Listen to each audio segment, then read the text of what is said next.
Monsieur Galis, bonsoir. Je suis ravie de vous retrouver pour une deuxième partie de votre immersive.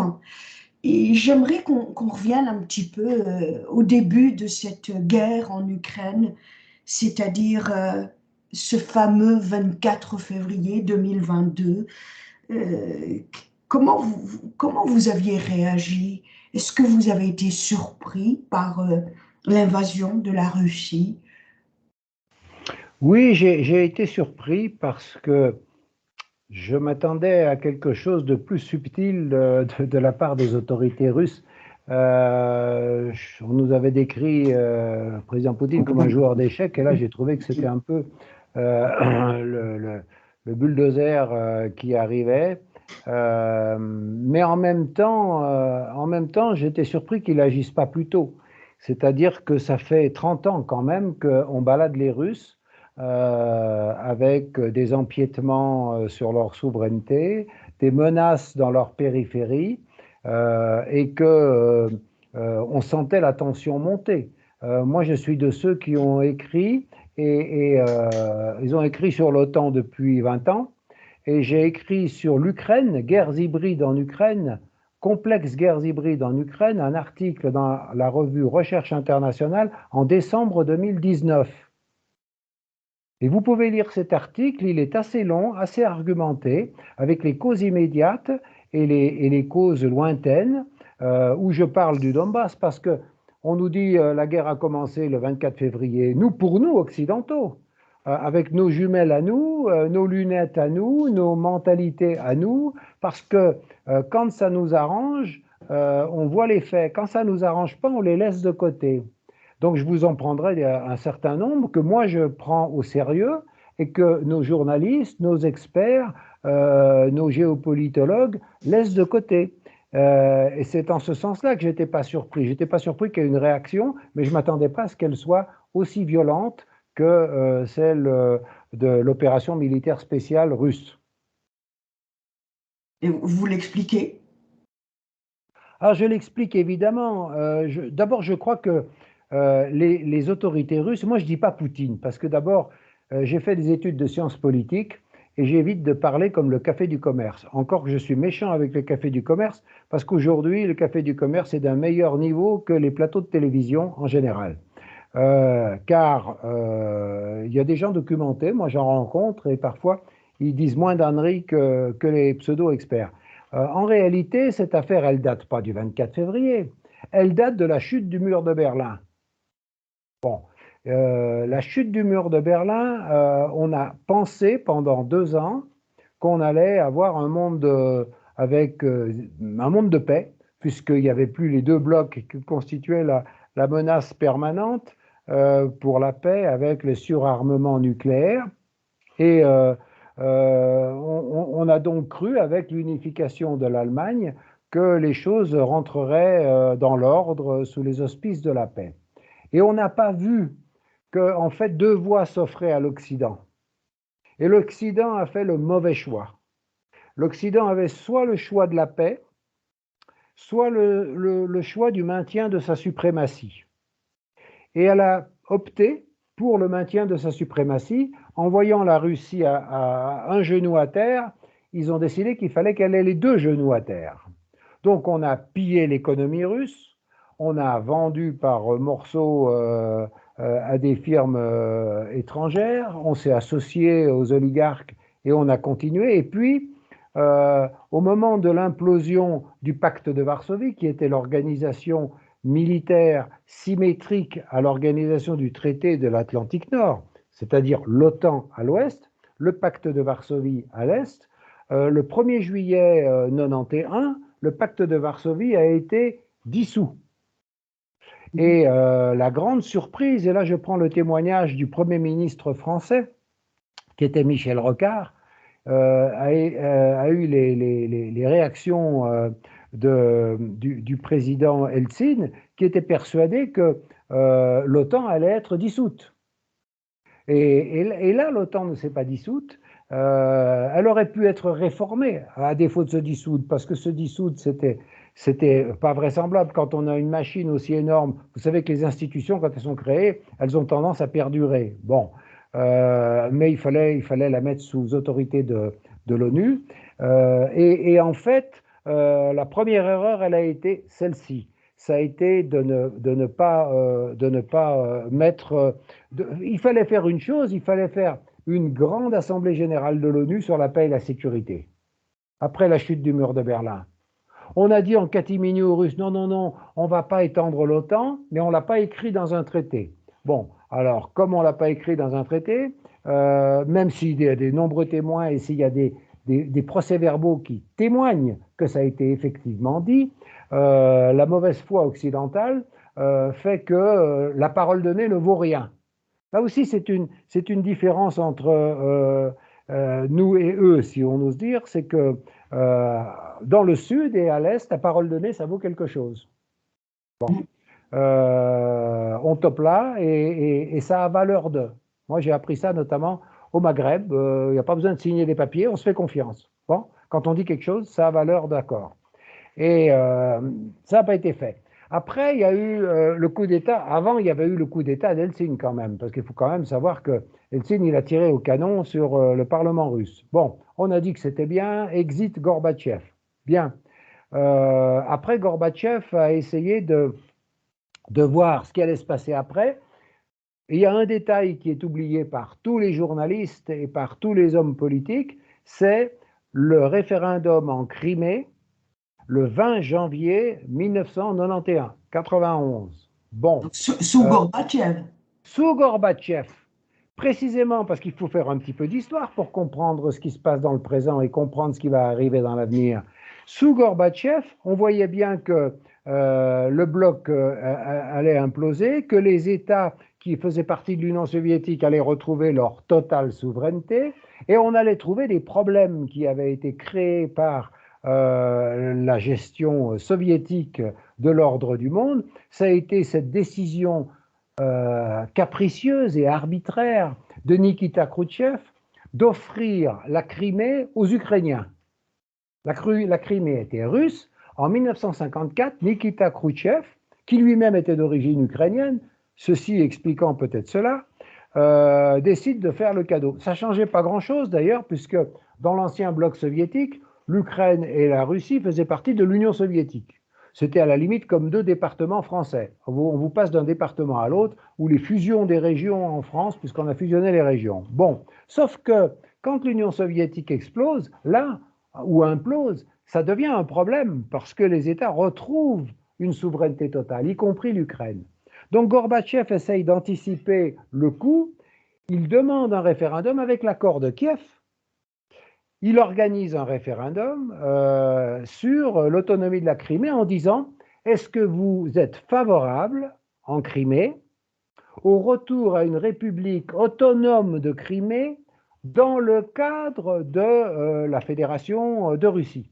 Donc il y avait les deux notions, retour à l'autonomie, donc une autonomie renforcée par rapport à d'autres États de l'Union soviétique, mais en même temps retour dans le giron initial. À une immense majorité, j'ai les résultats ici, 81% de participation, 93% de oui. Bon, à la suite de quoi, le Soviet suprême décide le 12 février de rétablir la République socialiste autonome de Crimée dans son statut antérieur. Mais Kiev, peut-être, disent certains de mes amis, sous pression extérieure, j'en sais rien, je n'y étais pas, décide d'annuler le résultat du référendum. Alors moi j'aime bien les gens qui parlent des droits des peuples, qui parlent de la liberté, qui font des grands discours, mais seulement quand ça les arrange. Quand les Criméens décident décident de leur sort, alors qu'on ne leur avait pas demandé leur avis en 1954, tout à coup, on n'en tient pas compte. Et après, les juristes occidentaux disent « Ah oui, mais après, les Russes, ils ont accepté les accords de Budapest. Après, ils ont reconnu les frontières de l'Ukraine. » Oui, oui, oui. Si je vous attache et que je vous demande quelque chose, vous allez dire oui parce que vous n'avez pas les moyens de faire autrement. Mais en réalité, si le processus démocratique avait suivi son cours, la Crimée redevenait russe et on n'en parlait plus. Et je rappelle que l'Union soviétique n'a été dissoute que le 26 décembre 91, c'est-à-dire à la fin de cette année-là où il y avait eu au début d'année le référendum sur la Crimée. Donc n'oublions pas la chronologie. L'Union soviétique n'avait pas implosé. L'Union soviétique avait arbitrairement donné la Crimée à l'Ukraine. Avec un référendum permettant à la population de s'exprimer, elle le récupérait et on n'en parlait plus. Bon, à la suite de ça, il y a eu une série d'événements sur lesquels on pourrait revenir, qui ont été les différents empiètements de l'OTAN, mais restons dans la région avant de faire un focus arrière. La région, ça a été le coup d'État de Maïdan.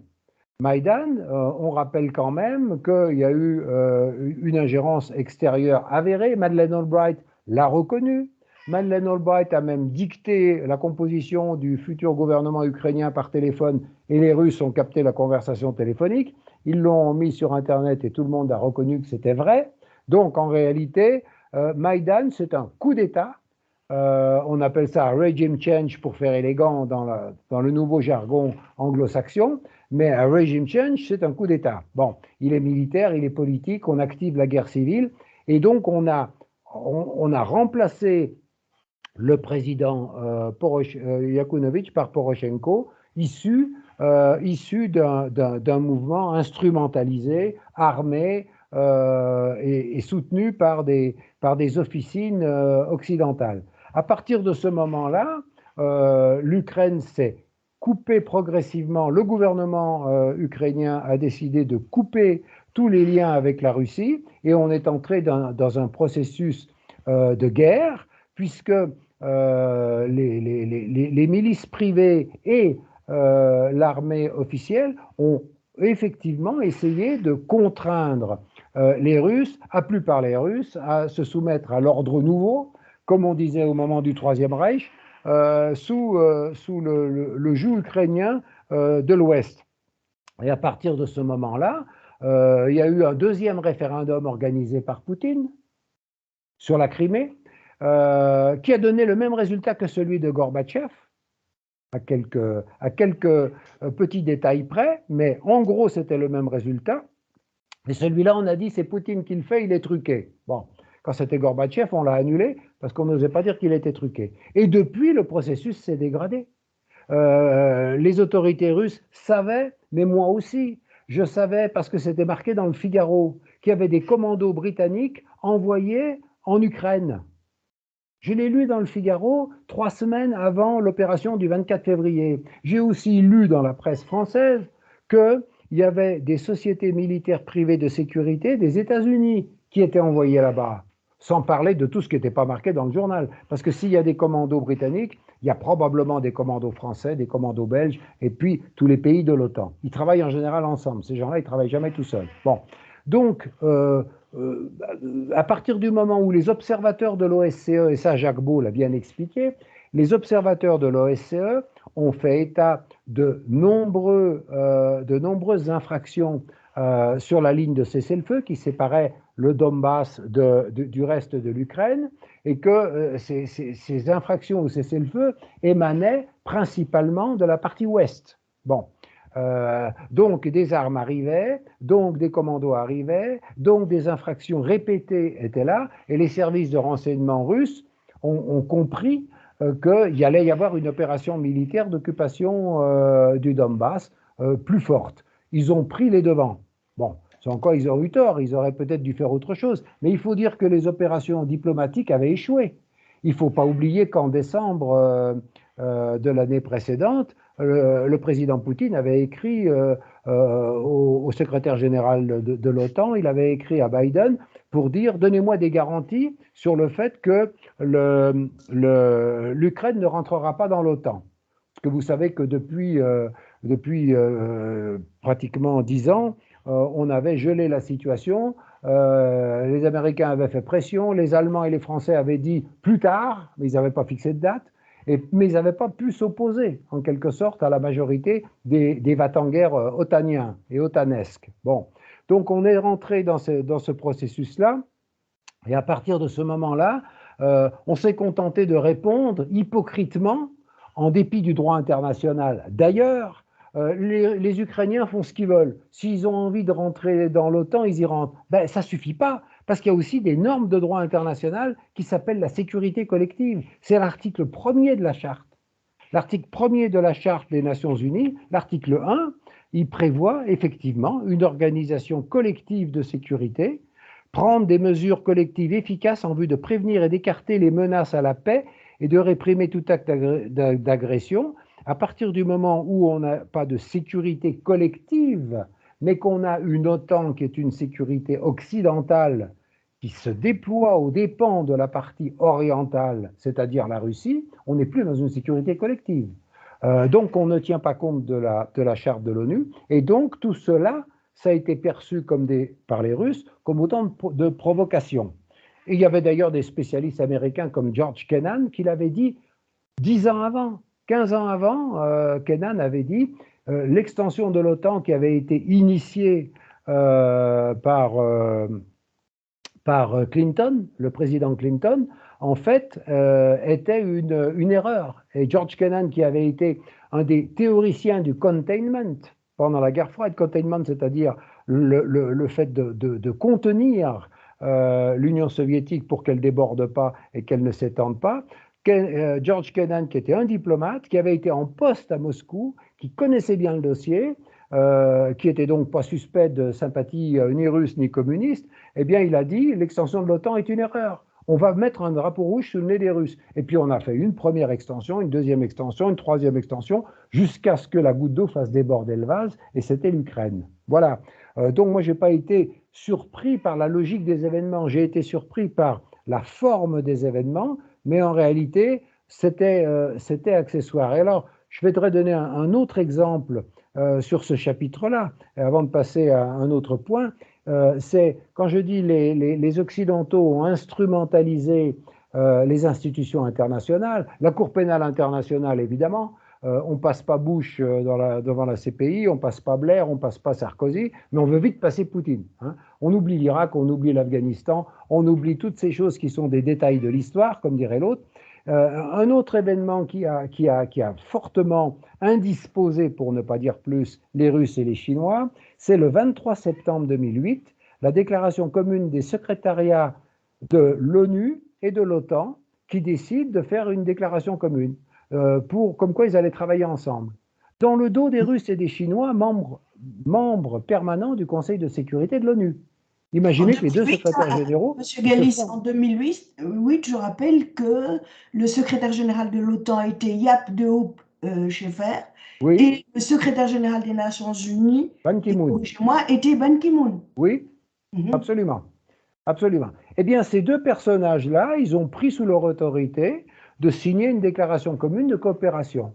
Mais ils ont oublié que le multilatéralisme et le bilatéralisme, ce n'était pas la même chose.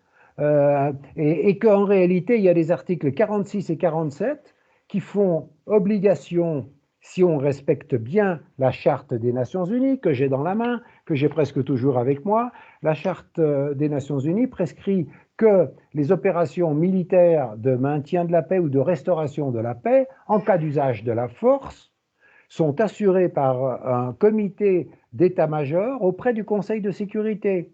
Et ce comité d'état-major, évidemment, il devrait comprendre en théorie les membres permanents du Conseil de sécurité, plus les autres.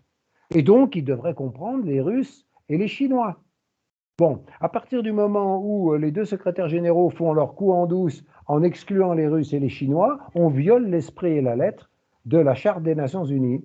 Et donc, on est progressivement, si vous voulez, alors, on viole en 2008, et puis on avait déjà violé avant, et puis on a violé après en mettant de nouveaux membres dans l'OTAN.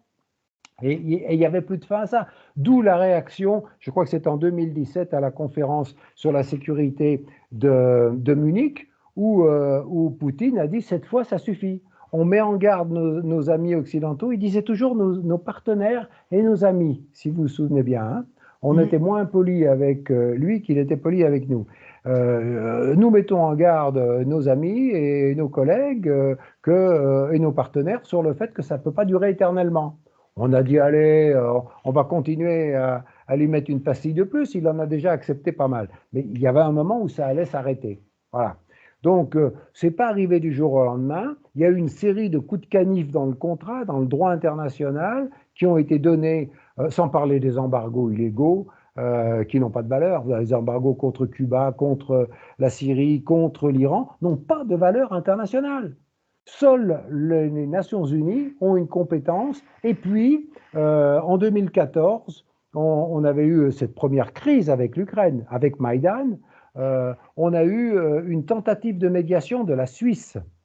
On pourrait y revenir tout à l'heure si vous voulez qu'on parle de l'OSCE, mais pour en rester dans la partie historique, il se trouve que la Suisse, qui est un État officiellement neutre, et qu'il était encore plus en 2014, avait par système de rotation, par ordre alphabétique, la présidence de l'Organisation pour la sécurité et la coopération en Europe, l'OSCE.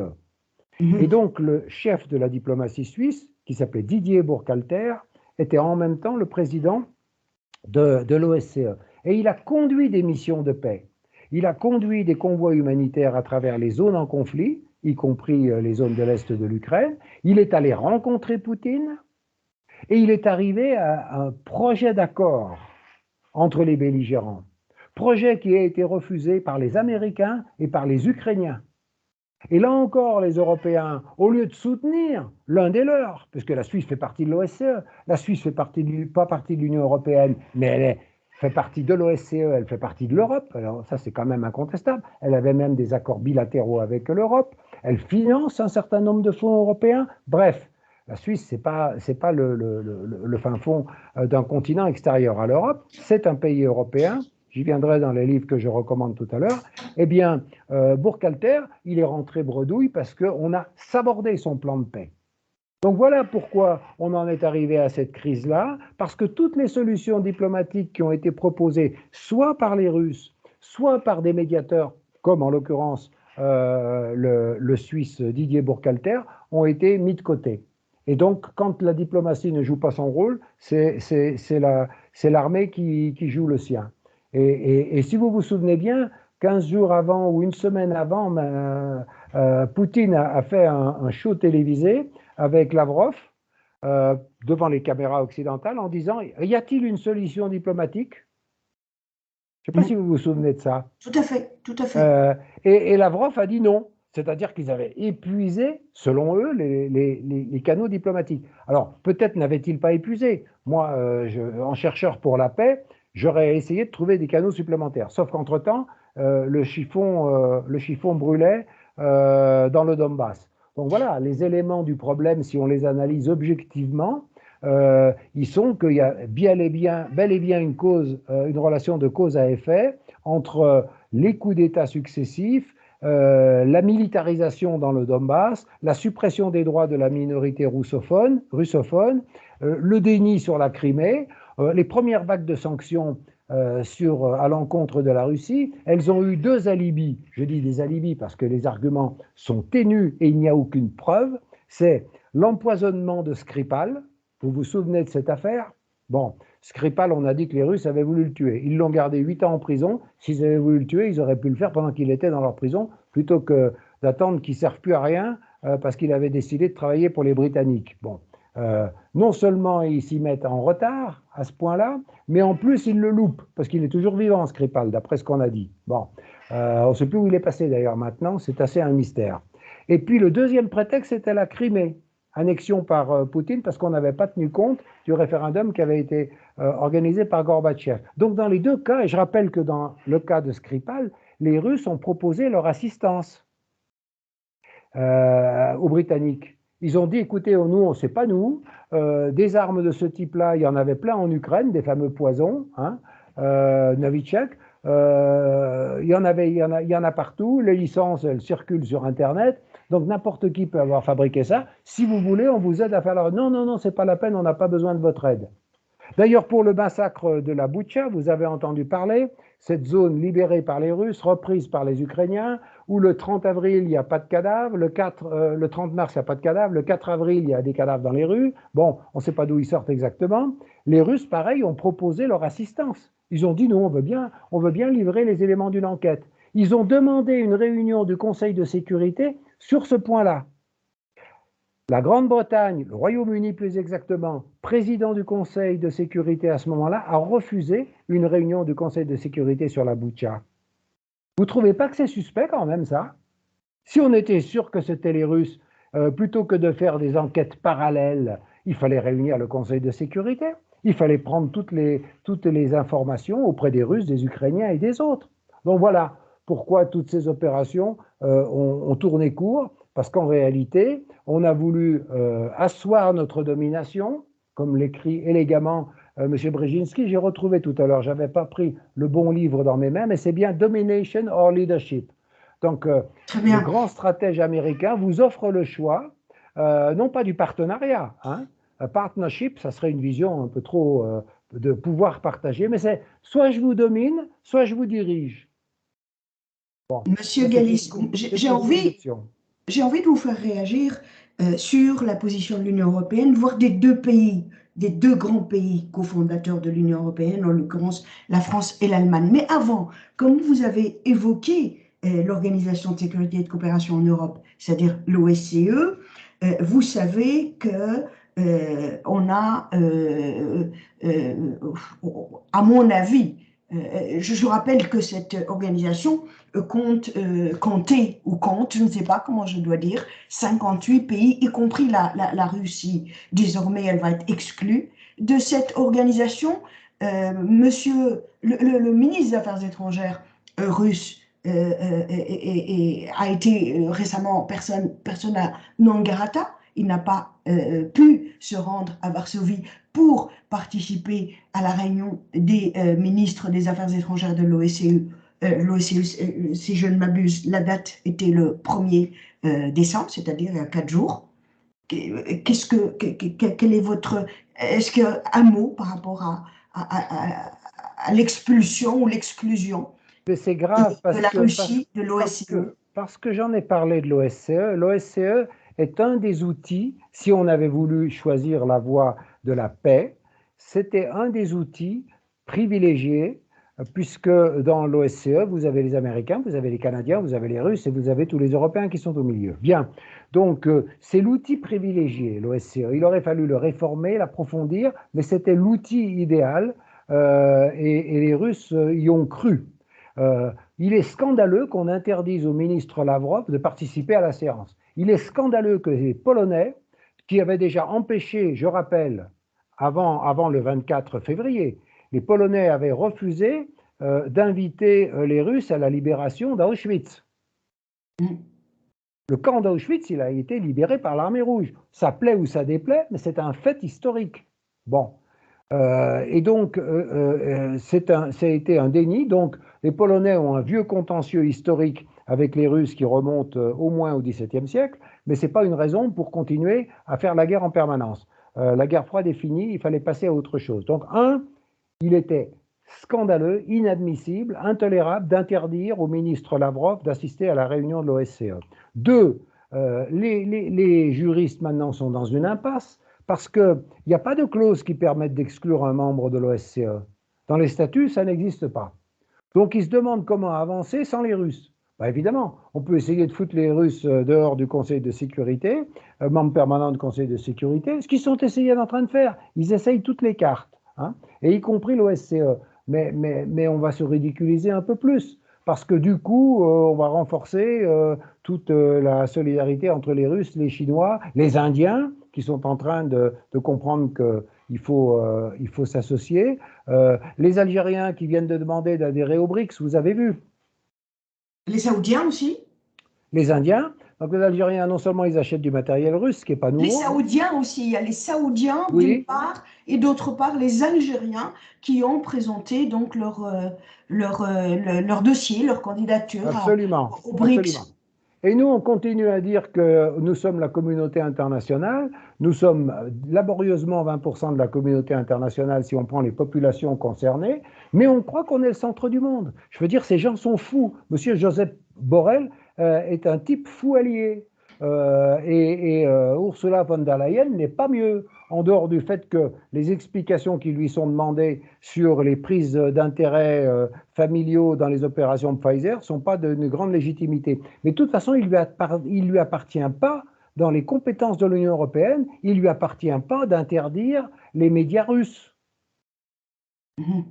Je rappelle quand même que l'article 29 de la Déclaration universelle des droits de l'homme, qui est imprescriptible, qui a été ratifié, y compris par l'Allemagne, à laquelle appartient comme citoyenne, puisqu'il n'y a pas de citoyenneté de plein droit de l'Union européenne, même s'il y a l'appellation de citoyenneté, elle appartient à un pays dont elle a été plusieurs fois ministre, qui a ratifié la Déclaration universelle des droits de l'homme, comme M. Macron et comme les autres. Or, ils sont en train de bafouer l'article 29 qui dit que la liberté de communiquer son opinion et de recevoir par tous les moyens les informations disponibles sont des droits absolus parmi les droits de l'homme, selon la Constitution qui a été ratifiée, la déclaration de 1948. Bon, donc il n'y a pas de contestation possible là-dessus. Alors on va dire, ah oui, mais on les suspend pendant la guerre. Mais il paraît qu'on n'est pas en guerre, hein.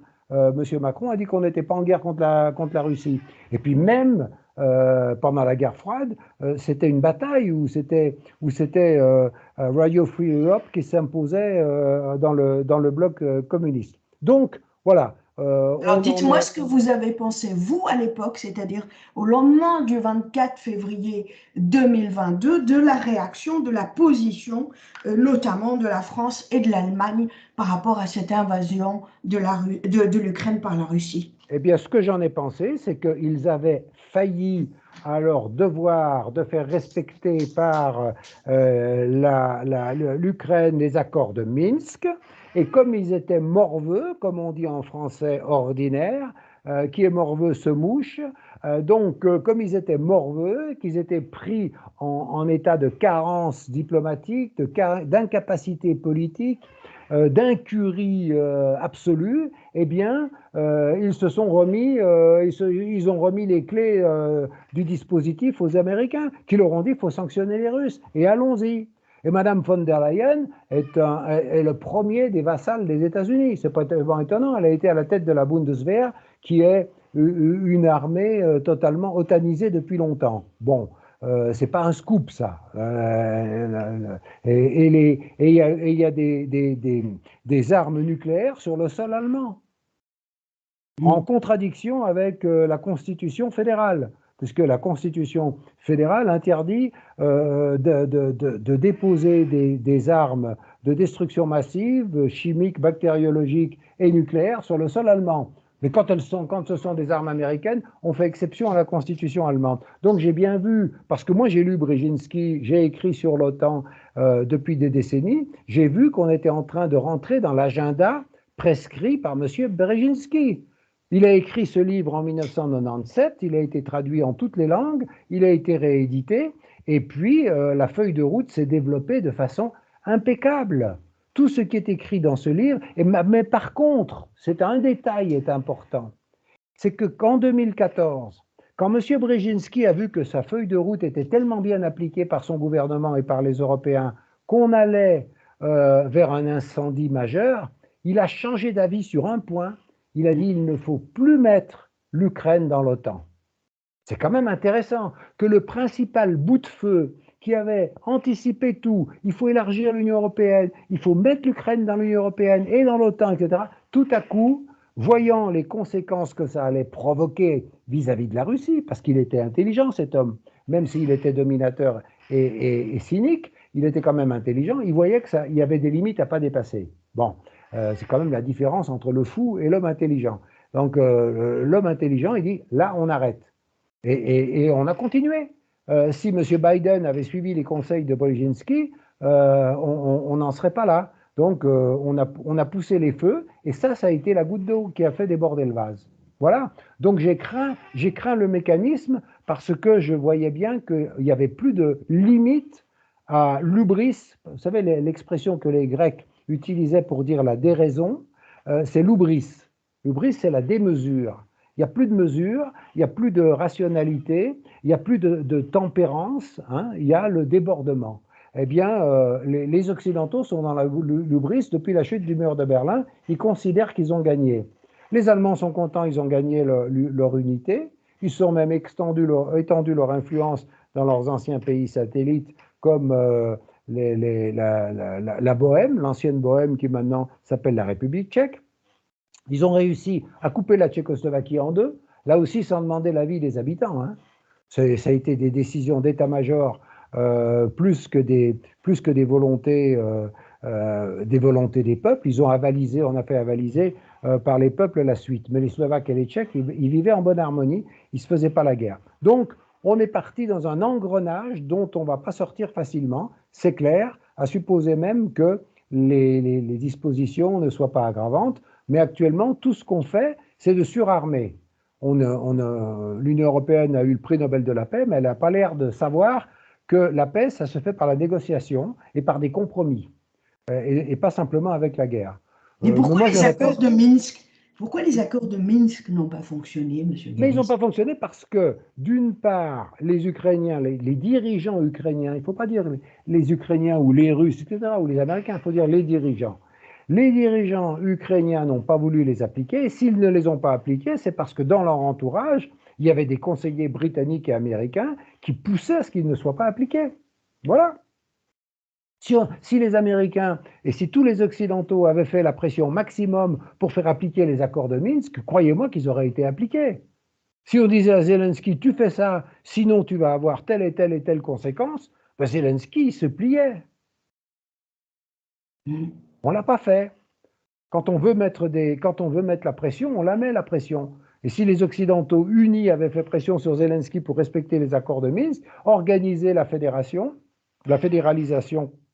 de l'État, permettant une autonomie à la zone occidentale. Sur le modèle suisse, je reviens au modèle suisse qui me paraît un bon exemple, surtout dans un cas comme celui-là. On l'a fait pour l'Irak, je vous rappelle, où il y avait moins de raisons de le faire, parce que les gens parlaient en gros toute la même langue, même les Kurdes qui étaient bilingues. Bon, mais on a fédéralisé l'Irak, on a coupé l'Irak en 3 morceaux.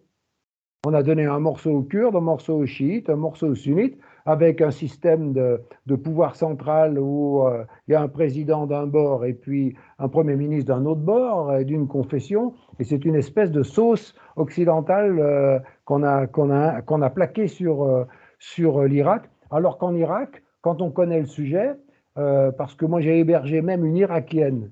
On a hébergé une Irakienne chez nous pendant plusieurs semaines, donc j'ai eu l'occasion de discuter de long en large, et elle m'a expliqué, Gabriel, tu sais, chez nous, c'est les tribus qui fonctionnent, et pas les petites tribus reconnues par Bremer, mais les grandes tribus, elles sont transethniques, transreligieuses, et c'est comme ça que ça fonctionne. C'est-à-dire qu'il y a effectivement une couche de constitution, et puis en réalité, il y a un pouvoir qui est le pouvoir tribal traditionnel, comme il y a des tribus dans d'autres pays arabes qui font fonctionner la machine parce que c'est ancestral et ça marche. Bon, pourquoi essayer d'appliquer des modèles occidentaux si les modèles locaux marchent? Voilà. Donc, on est allé vers le gouffre, tout simplement parce qu'on a préféré la suprématie, pour parler le langage de M. Brzezinski, primacy, à la paix. Monsieur Galis, l'OTAN, cette immense organisation, comment selon vous a-t-elle réussi à passer de la mort cérébrale diagnostiquée par le président Macron, souvenez-vous, aux dinosaures survivants qui décident de tout, presque tout, dans cette crise ukrainienne? Eh bien, vous savez, le crocodile, c'est un animal qui remonte à la préhistoire. Le varan de Komodo, vous savez, cette espèce de gros lézard toxique, c'est des animaux préhistoriques qui durent. Beaucoup de dinosaures sont morts, mais quelques-uns ne sont pas morts. Et d'ailleurs, les oiseaux de nos jardins descendent des dinosaures. Oui, c'est vrai. Non, c'est pas de la blague.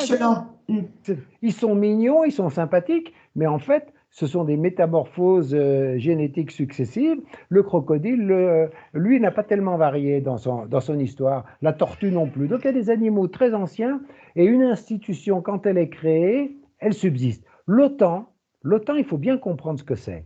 L'OTAN est sans arrêt confondue avec le traité de l'Atlantique Nord. Mais simplement, ce n'est pas la même date et ce n'est pas la même chose. Le traité de l'Atlantique Nord, c'est 1949. C'est un accord politique de défense. Si un des États membres est attaqué, les autres le défendent. Bien. Entre-temps survient la guerre de Corée et le coup de Prague où les communistes prennent le pouvoir. Et à ce moment-là, l'Occident se dit, il ne faut pas simplement un Conseil de l'Atlantique qui était prévu comme centre de concertation politique prévu par la lettre du traité de l'Atlantique Nord, mais il faudra petit à petit une organisation militaire. Et cette organisation militaire, l'OTAN, organisation du traité de l'Atlantique Nord, elle naît, elle, en 50. Il y a un excellent dossier fait par le Monde diplomatique dans sa série Manière de voir, où vous avez un long déroulé historique qui explique les différentes phases de l'OTAN. Bien, petit à petit, on a donc créé un chef des opérations militaires pour l'Europe, le SHAPE, qui est un Américain de droit. Et puis, au sommet de la chaîne de commandement, vous avez le président des États-Unis, parce que qui est-ce qui peut commander un général américain? Personne d'autre que le président des États-Unis d'Amérique. Donc, nous sommes sous la coupe d'une organisation centralisée qui pouvait même, à l'époque de la guerre froide, décider du feu nucléaire pouvant mettre l'Europe à feu et à sang. Les États-Unis étant loin, s'il y a des bombes qui tombent en Europe, c'est les Européens qui les prennent. Bon. Donc le général de Gaulle avait pensé que c'était un peu dangereux de laisser les commandes aux Américains, et il était sorti, non pas du traité de l'Atlantique Nord, il a toujours dit qu'il y restait fidèle, mais de l'OTAN. Bon, donc les Américains ont remballé leurs choses. Et aujourd'hui, l'OTAN, au lieu d'être dissoute sur le modèle du pacte de Varsovie, elle s'est transformée. Premièrement, elle s'est étendue à un nombre multiplié par 2. Si vous prenez le nombre d'États membres de l'OTAN, vous avez le double aujourd'hui et à la fin de la guerre froide, au moment de la chute du mur de Berlin. Bien. Et deuxièmement, dans son concept stratégique, après les rencontres au sommet, il y a des sommets de l'OTAN, qui se sont passés aux États-Unis et une fois à Washington, une fois à Prague, une fois à Budapest et ailleurs. Et surtout à Bruxelles. Progressivement et surtout à Bruxelles, c'est le siège officiel de l'OTAN. Bruxelles, c'est le siège. C'est le siège. Avant, il était en France, le siège. C'est depuis que la France est sortie de l'OTAN qu'il a été transporté à Bruxelles. Mais avant, il était à Fontainebleau, je crois. Bon, peu importe. Donc, non seulement on a intégré de nouveaux États membres à l'OTAN, mais on a développé le concept stratégique de compétence de l'OTAN. Et on a remplacé la solidarité en cas d'agression extérieure, c'est-à-dire la défense collective, on a remplacé ça par la sécurité.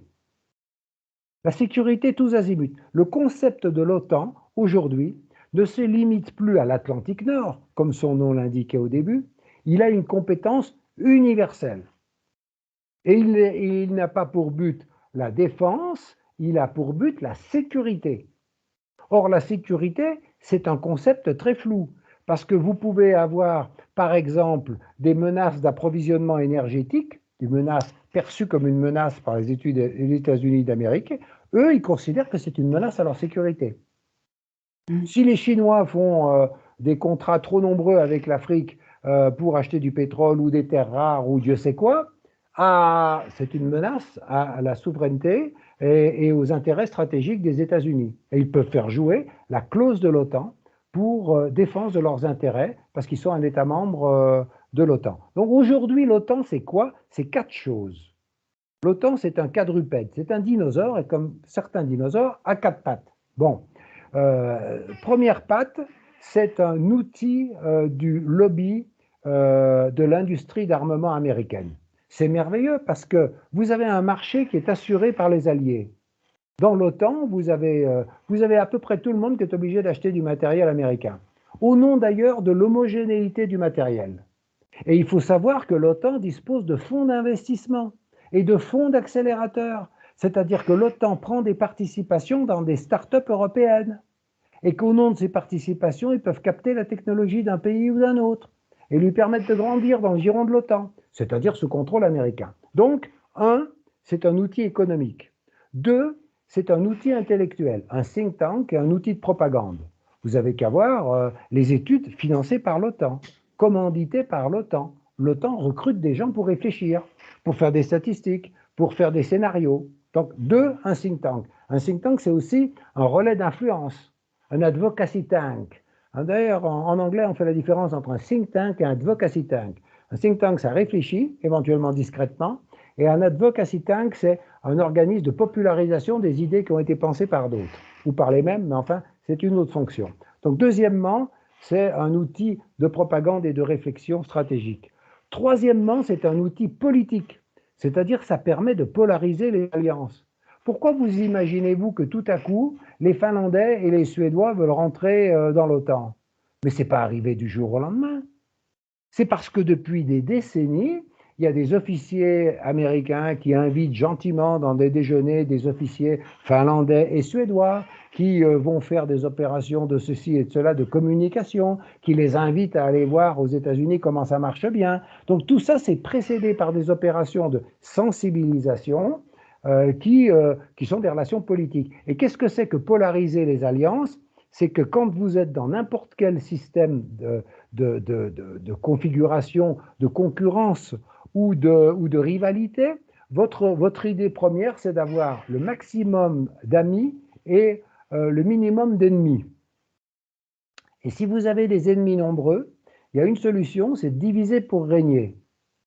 Voilà. Donc la grande stratégie de l'OTAN, c'est de couper les pays en plusieurs morceaux. C'est d'ailleurs pour ça qu'ils l'ont fait pour l'Irak. C'est d'ailleurs pour ça qu'ils l'ont nourri au Liban. C'est d'ailleurs pour ça qu'ils voulaient le faire en Syrie. C'est pour ça qu'ils l'ont fait en Libye. En Libye, actuellement, vous avez officiellement au moins deux gouvernements. L'un tenu pour légitime par l'ONU et l'autre qui n'est pas légitime. Enfin bref, vous avez divisé pour régner. Donc, et puis vous polarisez les amis autour de vous. Hein. Vous les menacez. Vous aviez fait venir M.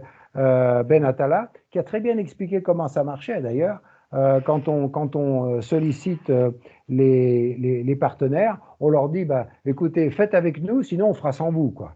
Comme dit M. Brzezinski, j'ai vérifié, c'est bien ça le sous-titre, Domination or Leadership. Bon. Je rappelle que M. Ben Attala Halim est un ancien diplomate algérien. Il a été ambassadeur à Bruxelles auprès de l'Union européenne, auprès de l'OTAN, mais aussi auprès bien sûr du Royaume de Belgique. Je suis en train de vous écouter avec beaucoup d'intérêt et je ne rate pas une seconde. Tout à l'heure, pardonnez-moi, j'ai parlé sur vous, donc même certainement les auditeurs vont râler.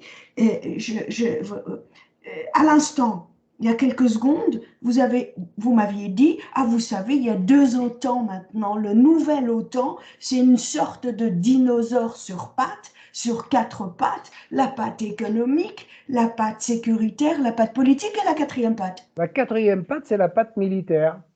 Et c'est celle qui marche le moins bien d'ailleurs, parce que quand vous voyez le résultat en Afghanistan et ailleurs, c'est quand même pas génial. Ces talibans armés sommairement, alors c'est vrai qu'ils ont des armes qu'on leur a données pour chasser les soviétiques. Et c'est vrai qu'on a été assez stupide pour armer des gens qui les ont retournés contre nous. Parce que là aussi, les rigolos qui à Bruxelles accusent la Russie d'être un État soutenant le terroriste, ils oublient tout ça, hein. Ils oublient l'Afghanistan, ils oublient la Syrie, ils oublient la Libye, ils oublient tout ça. On a quand même soutenu les rebelles libyens parce que ça nous arrangeait pour que Kadhafi soit renversé. Et ça aussi, ça s'est fait dans le dos des Russes. Les Russes et les Chinois ont donné leur accord pour une zone de sécurité, mais ils n'ont pas donné leur accord pour un renversement de régime et encore moins pour l'assassinat de Muammar Kadhafi. Ça aussi, c'est une goutte d'eau qui a fait monter la pression. Donc 2007, 2008, l'accord en secret entre les deux secrétaires généraux, 2011, la guerre en Libye. Donc voilà, si vous voulez, les exploits militaires de l'OTAN dont M. Glucksmann n'a que faire. Parce qu'il faut savoir que M. Glucksmann, il a soutenu toutes les guerres. Comme M. Bernard-Henri Lévy, il a soutenu toutes les guerres américaines, même quand elles étaient récusées par la France. Quand M. Chirac a dit non aux Américains, Monsieur Sarkozy a dit oui, il est allé le dire à l'ambassade. Les lieutenants de M. Hollande sont allés à l'ambassade des États-Unis pour dire non, mais sachez bien que nous, on vous aurait soutenu si on avait été là. Donc ça s'appelle l'otanisation des esprits. Ça s'appelle le pouvoir d'influence. Et d'ailleurs, dans un livre, bon, j'en ai 10 que je vais vous proposer, mais j'en cite déjà un, le livre d'Éric Branca qui s'appelle L'ami américain. Il décortique par le menu toutes les relations d'influence qui ont été menées depuis des décennies pour capter l'attention des élites françaises et les faire tomber dans l'escarcelle américaine. Bon, c'est un travail d'historien et de journaliste remarquable, l'ami américain. Et notamment les pages sur Sarkozy sont délicieuses parce que Sarkozy lui-même était, depuis l'âge de 17 ans, il passait ses étés aux États-Unis dans la famille d'un type qui travaillait pour la CIA de façon notoire. Je ferme la parenthèse. Monsieur Gallis, s'il vous plaît, quand j'ai Oui, parlé sur vous tout à l'heure, je vous posais la question, si je suis votre raisonnement, le fameux article le plus connu hein, de l'OTAN ou du traité, si vous voulez, de l'Alliance, est l'article 5. Hein. oui. Cet article qui dit que si un pays est touché, ça veut dire que tous les autres, et puis on y va, quoi. Et vous Oui. avez dit, il compte pour des prunes maintenant. Non, et disons qu'il est étendu. L'article 5 existe toujours. C'est d'ailleurs pour ça que les Ukrainiens veulent rentrer dans l'OTAN. C'est pour ça qu'ils ont fait croire que les missiles qui étaient tombés par erreur en Pologne en tuant un ou deux habitants étaient des missiles russes alors que c'était des missiles ukrainiens. Ils disent maintenant que c'est par erreur qu'ils sont arrivés là. On n'est pas sûr que ce soit par erreur. Ils peuvent Mhm. très bien, ils peuvent très bien l'avoir fait exprès et avoir voulu faire jouer la solidarité de l'OTAN en disant, d'ailleurs ils l'ont dit dans un premier temps, ils ont dit, vous voyez, les Russes ont attaqué un État membre de l'OTAN, donc il faut que l'OTAN maintenant soit unifiée derrière la Pologne. Ça a été Mhm. dit ça par les autorités Absolument, russes. Donc si absolument. vous voulez, ce que je veux dire, c'est que la zone de compétence de l'OTAN, le champ de compétence ne se limite plus à l'Atlantique Nord, ne se limite plus à l'agression d'un pays à un autre, mais qu'on peut faire jouer les menaces contre la sécurité, concept très vague, parce que la sécurité, ça peut couvrir plein de domaines, sécurité énergétique. Les Américains ont décidé il y a 2 ans que la sécurité énergétique était un pilier de la sécurité des États-Unis. J'allais Bon, vous poser une question stupide, hein, Monsieur Gallici, oui, pardonnez-moi. Pourquoi l'Ukraine n'a pas été... C'est l'Ukraine, finalement, ça a été prouvé. Et d'ailleurs, je me souviens de la bouche de Biden qui a dit non, le missile est parti de l'Ukraine, pas de la Russie. oui, Pourquoi, à ce moment-là, l'article 5 n'a pas été appliqué à l'Ukraine puisqu'elle n'est pas membre de l'OTAN? bonne C'est un remarque. pays qui a touché un pays membre de l'OTAN. Bonne remarque. C'est pour ça que là encore, les Glucksmann et compagnie sont des clowns, parce que s'ils étaient rigoureux, ils feraient jouer. Mais c'est parce qu'on a deux poids, deux mesures. Quand c'est des gens qu'on n'aime pas, on va inventer des procès en sorcellerie et les accuser de délits qu'ils n'ont pas commis ou de crimes. Et puis quand ce sont nos amis, ils peuvent tout se permettre. Bon, vous pouvez massacrer plusieurs millions d'Irakiens, parce que il faut quand même pas oublier qu'il y a eu 2 guerres en Irak, plus un embargo. Un embargo qui a duré quand même plusieurs décennies, hein, ou 15 ans. Bon, euh, eh bien, l'embargo, il a fait plus de morts que la guerre.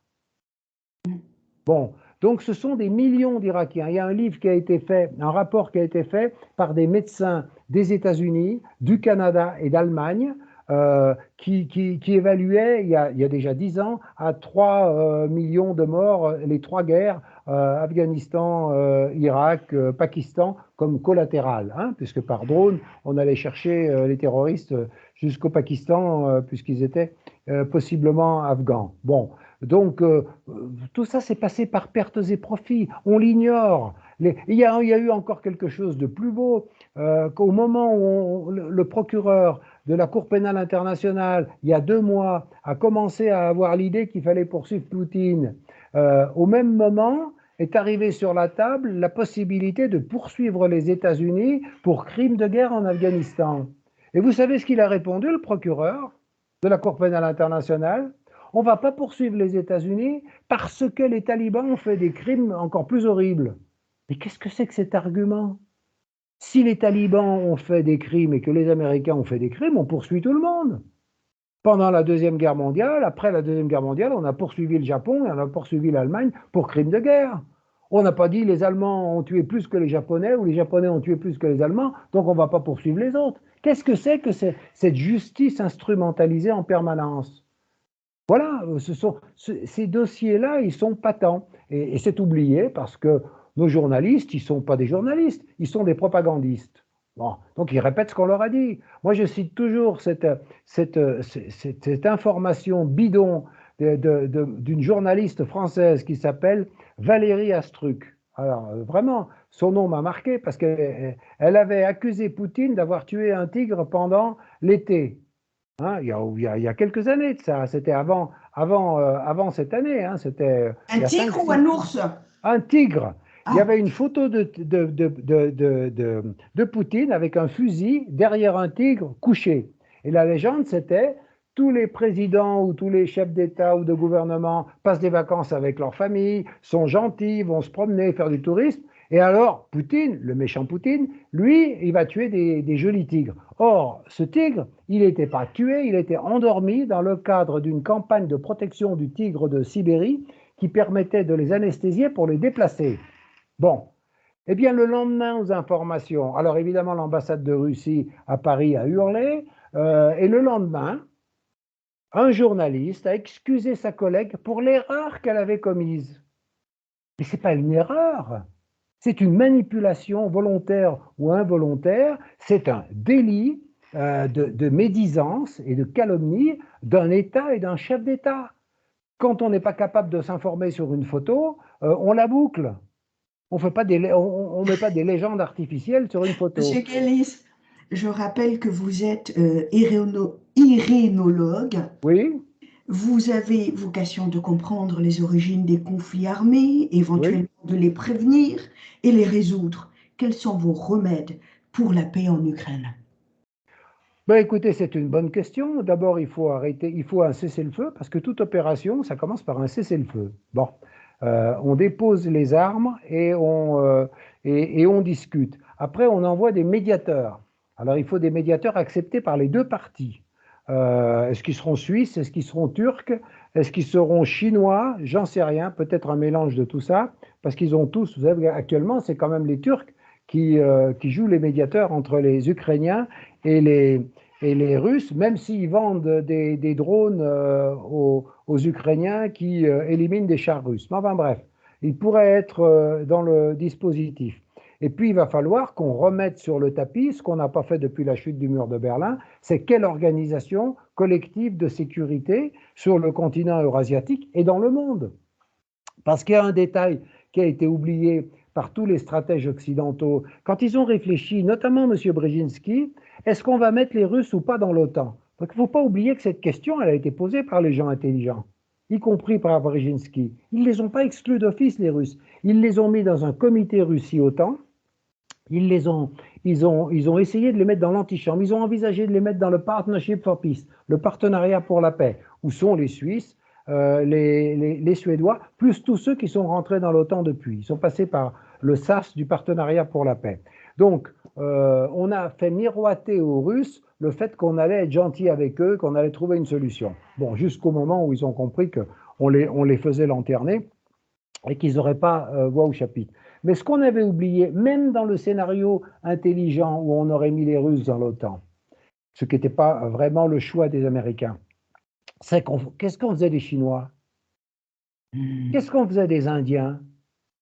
Qu'est-ce qu'on faisait des Brésiliens? Bon, les Brésiliens et les Argentins, ils ont d'eux-mêmes décidé d'arrêter leur programme nucléaire. Bon, c'est bien, ça montre que de temps en temps, on peut arriver à se mettre d'accord. Mais les autres, on avait tout simplement oublié qu'entre 1990, 89, chute du mur de Berlin, 91, la fin de l'unification allemande, tous ces processus-là, il faisait qu'à l'époque, la Chine était pas grand-chose. Elle était une puissance économique montante, elle était une puissance démographique, mais elle n'était pas censée compter. Mais en 20 ans, la Chine a fait des progrès gigantesques. Elle a développé une armée, elle a développé des technologies et elle alimente à peu près en n'importe quoi tous nos magasins. Quand je fais du shopping pour les fêtes et qu'on achète des commissions, je regarde toujours d'où vient la provenance, y compris des ballons de foot de mon fils. Bon, eh ben, ils sont fabriqués au Pakistan, en Inde, en Chine, etc., etc. Donc, ce qui est clair, c'est que il faut aujourd'hui, premièrement, il faut soigner l'OSCE au lieu de commencer à en virer les Russes ou à penser à en virer les Russes. Il faut restaurer l'OSCE. Il faut faire une conférence mondiale sur la paix et la sécurité. Et il faudra mettre dedans les Indiens et les Chinois. Voilà. À leur juste part. Il faudra réformer le Conseil de sécurité de l'ONU pour que l'Afrique y ait un représentant. L'Afrique est le seul continent qui ne compte pas de représentant aujourd'hui. L'Asie compte que la Chine. Bon, et encore, c'était Taïwan. Quand on a créé le Conseil de sécurité de l'ONU, c'était même pas la République populaire de Chine qui était présente, qui était représentée à l'Organisation des Nations Unies.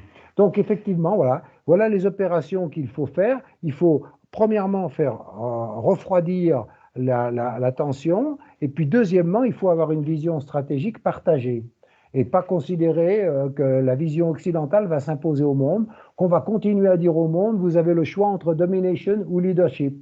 Non. Les Chinois, ils veulent un partnership. Ils ne veulent pas un leadership. Les Russes non plus. J'ai un livre là qui est très intéressant, qui a été fait sur les relations, la communication entre l'Union européenne et la Russie. Ce livre, il a 7-8 ans. Et il a été fait pas que par des Russes, mais il y a des Italiens, des Français et des Britanniques qui y ont collaboré. Voilà. Donc il y a des travaux, les idées ne manquent pas. Toutes les idées sont connues. C'est comme dans le conflit israélo-palestinien ou dans d'autres conflits, ou le Cachemire, toutes les idées ont déjà été écrites. Les plans de paix existent sur le papier. Ben, C'est la volonté politique qui n'existe pas c'est encore. la volonté politique qui n'existe pas, parce qu'on préfère développer l'industrie d'armement, on préfère développer les technologies, faire du business de l'armement. Vous savez, la guerre, ça rapporte beaucoup plus que la paix. Hein. Moi, j'en sais quelque chose hein, en tant qu'irénologue. Si j'étais polémologue, je serais mieux payé qu'en tant qu'irénologue. Avant, on était payé par des gens qui ne nous payent plus maintenant. Avant, ils nous offraient des locaux, ils nous payaient ils nous payaient des colloques. Maintenant, on ne nous paye plus rien. Nous n'avons plus aucune subvention publique. À bon entendeur, Voilà. Monsieur Galis, comme je vous l'avais promis, je vous donne le temps nécessaire pour nous recommander des livres à nous, à nos abonnés. Allez-y. Alors, je vais vous en recommander une dizaine, douzaine. Il y a un livre de Perry Anderson qui s'appelle, alors là aussi le titre français n'est pas bon. Les Français ont ajouté comment les États-Unis ont fait le monde à leur image. C'est idiot. Il fallait garder le titre anglais, la politique étrangère américaine et ses penseurs. Ça suffit, c'est pas la peine de nous mettre un panneau explicatif. On est capable de comprendre tout seul. Ça, c'est un livre en anglais.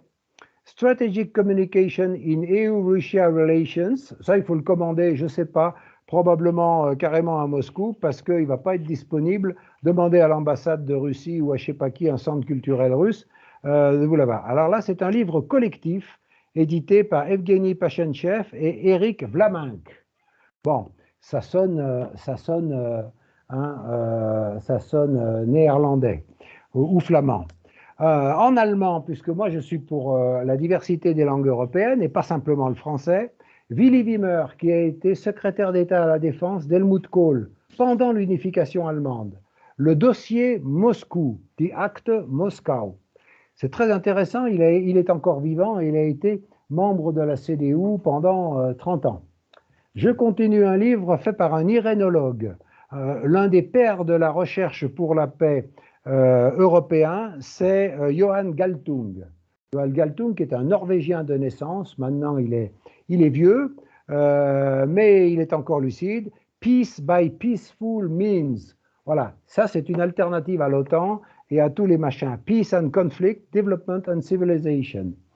Ça c'est à lire aussi. Pierre Conessa.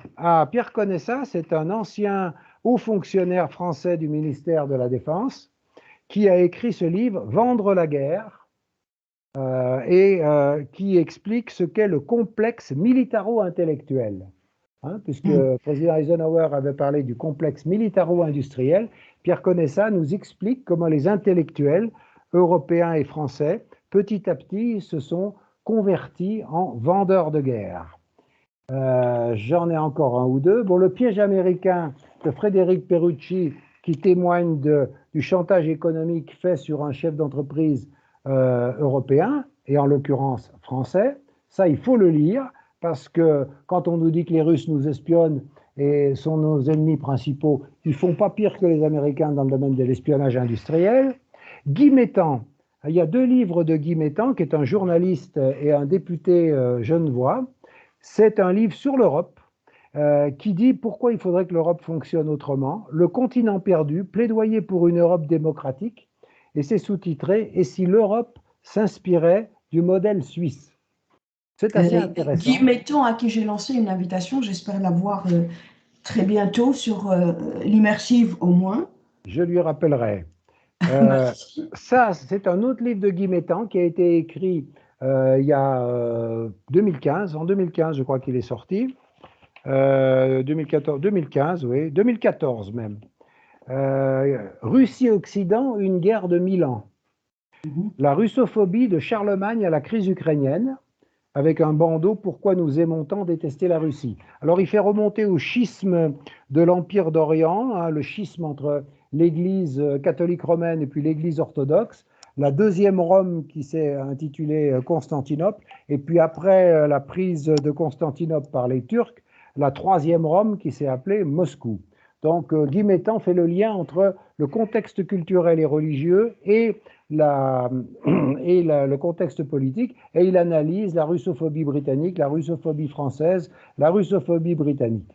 Un autre livre très intéressant, c'est Les inévitables mémoires d'Edward Snowden, dont je rappelle qu'il est toujours en exil à Moscou, alors que le pauvre Assange croupit en prison entre la vie et la mort, en dehors de tout état de droit.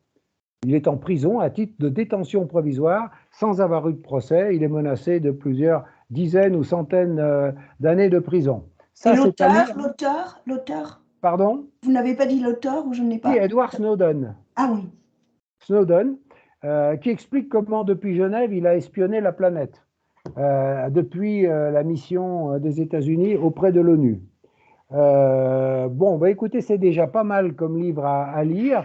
Et puis, j'ai pas retrouvé, mais je vous le dis, mais je peux pas vous le montrer parce que il est dans une pile mal rangée, le livre de Klaus von Dohnanyi en allemand qui s'appelle National Interessen et qui fait prolongement du livre qui était d'un autre social-démocrate célèbre et qui s'appelait, lui, Deutsche Interessen, intérêt allemand, qui montre qu'en fait, sous couvert d'Union européenne, et c'est assez légitime, chaque État défend ses propres intérêts et qu'il est très difficile d'avoir une diplomatie européenne. Le seul dénominateur qu'ils ont, c'est l'OTAN.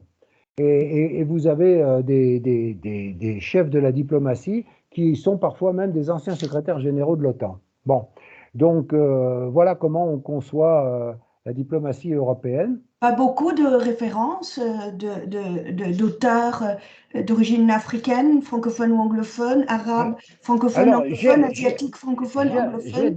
Je ne vous en veux pas, mais la prochaine fois, j'espère. Ou alors ils n'écrivent pas sur la guerre, la paix, la diplomatie. Je vais vous en donner deux à chaud. Je ne les ai pas dans les piles, mais je les ai là derrière moi. Il y a un auteur africain, ougandais, qui s'appelle Yash Tandon, qui a écrit en anglais, et ça s'appelle Trade is War, le commerce c'est la guerre. Il a été traduit en français à Genève par le CETIM, Centre Europe Tiers-Monde, et il est préfacé par Jean Ziegler. Donc Yash Tandon, il a le mérite d'avoir à la fois une expérience d'universitaire, prof d'économie, et en même temps de négociateur des relations internationales. Et il est très sévère avec les Européens. Il estime, moi je le cite, je ne prends pas position sur le fait de savoir qu'il est tort ou raison, et il cite, je cite Tandon qui dit les Européens sont pires que les Américains dans les négociations internationales. Fin de citation. Il faut lire son livre Le commerce et la guerre. Et puis alors il y a deux auteurs chinois qui sont capitaux à lire. c'est Kiao Liang et Wang Xingsui qui ont écrit un livre qui s'appelle La guerre hors limite en français. Le titre anglais, c'est Unrestricted Warfare, la guerre hors limite. Donc, si vous voulez comprendre, et d'ailleurs la guerre en Ukraine, si vous voulez, est une illustration de cette thèse des Chinois qui montre que les opérations de guerre du 21e siècle sont essentiellement des opérations de guerre non militaire. La partie visible de la guerre en Ukraine, c'est le champ de bataille ukrainien. Mais ça, c'est la bataille. C'est une bataille. Le champ de la guerre entre les États-Unis, suivi par l'Union européenne, et la Russie, c'est le monde. C'est-à-dire, c'est le droit international, c'est les monnaies, c'est les comptes bancaires, y compris les comptes bancaires de pauvres citoyens qui n'ont rien à voir avec Poutine. Simplement, ils ont le malheur d'avoir un compte bancaire avec un nom russe et on leur ferme leur compte. La Société Générale, qui en plus est ma banque, c'est une honte, elle a fermé des comptes à des gens qui avaient simplement le malheur d'avoir un nom russe et qui n'ont rien à voir avec la guerre. Si ça, c'est pas de l'abus de droit et de la discrimination, c'est assez délirant. Donc, lisez Kiao Liang et Wang Xingsui, La guerre hors limite, et qui vous montre en quoi consistent les opérations de guerre aujourd'hui. C'est la guerre de l'information, c'est le pas supplémentaire après la guerre de l'information, c'est la guerre cognitive. Le dernier concept de l'OTAN think tank qui anticipe les guerres, qui les prépare. Elle les prépare. Elle ne se contente pas de les faire. C'est la notion de guerre cognitive, cognitive warfare. Mettez sur Internet, vous allez trouver les références. Il y a un lieutenant-colonel français, ingénieur, qui travaille là-dessus. Et il y a de la documentation en anglais et en français. Et probablement dans d'autres langues aussi. Voilà, je vous ai donné des Africains. Je pourrais en citer d'autres. Mais il faudrait que j'aille chercher mes archives sur les stratèges. Et en tout cas, dans notre colloque que nous avons fait il y a quelques 2 ans maintenant, nous avons fait un colloque à Genève, nous avions un expert africain qui s'était prononcé sur son analyse de la géopolitique.